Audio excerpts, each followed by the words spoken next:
יום יום השם לא יקה כביר בלוי לא עדין ישמח מכל רוי ישמר את נפשך עדין ישמר ציצרו ביחו מעטו בידו אלוהים. Friends, please let's give some tzedakah.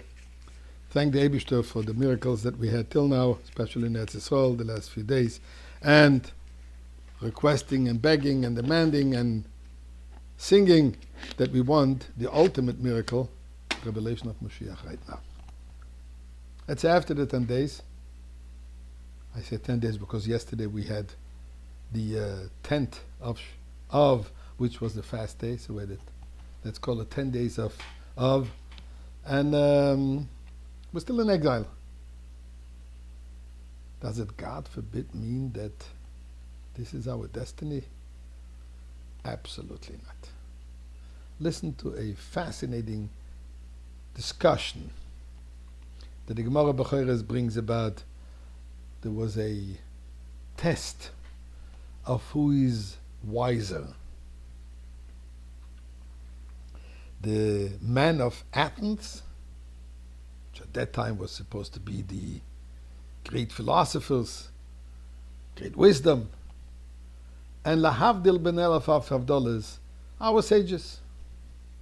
So at one point the Roman Caesar, after the destruction of the Second Temple, he decided that he has to check out who is smarter, as if it's a question. But nevertheless, so they had 60 of the wisest scholars, philosophers of Athens, facing one single rabbi, one single Jew, Rabbi Yeshua ben Hanania, who was an extremely brilliant, wise, witty individual.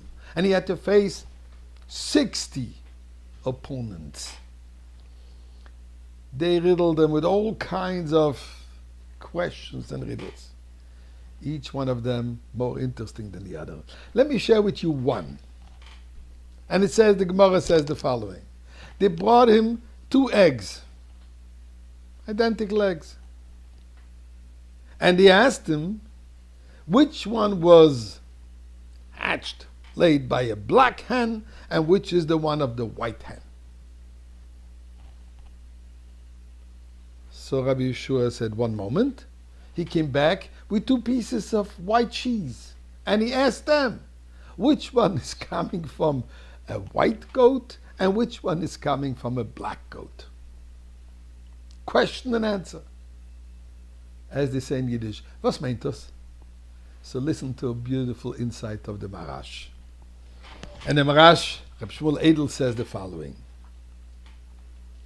It takes 21 days for the mother hen, when she sits on the eggs, to keep them warm and to hatch them. So an egg, if it's not being used for an omelet or whatever, it will take 21 days for it to be hatched. So the Chachme Altuna, the Athens sages, said to the Jewish people, there's 2 sets of 21 days. There's the 21 days of Rosh Hashanah till Sukkot, and then there are the 21 days of, I should say including Sukkot, excuse me, and then we have the 21 days of Shiva B'Tammuz and Tisha B'Av, times of mourning. And he said, look, you're in exile. Obviously, it's the black hen which is superior to the white hen, the black hen which represents exile, and the white hen which represents freedom. As they say in French, preuve à l'appui, you're in exile. Rabbi Yeshua ben Hanania says the following.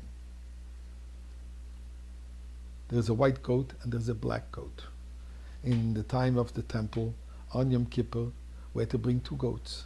One was offered inside the Beis Hamikdash, on the altar, and one was sent Soil Azazel to be offered outside, on the mountains, outskirts of Yerushalayim.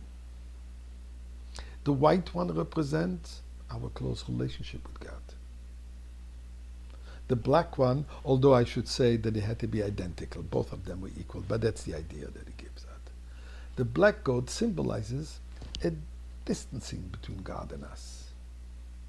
Yet, says Rabbi Zushe ben Hanania, both of them produce white cheese.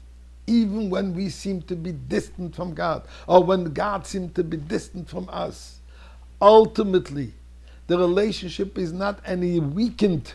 The relationship is not severed. We are still an integral part with the white goat, so to say, the offering that is offered in the Beis Hamikdash, and it produces the same pure white cheese. So, Eibishter, 21 days of mourning past, we want to have already the 21 days of celebration. But let's not wait till Rosh Hashanah. We're okay to start with it right now.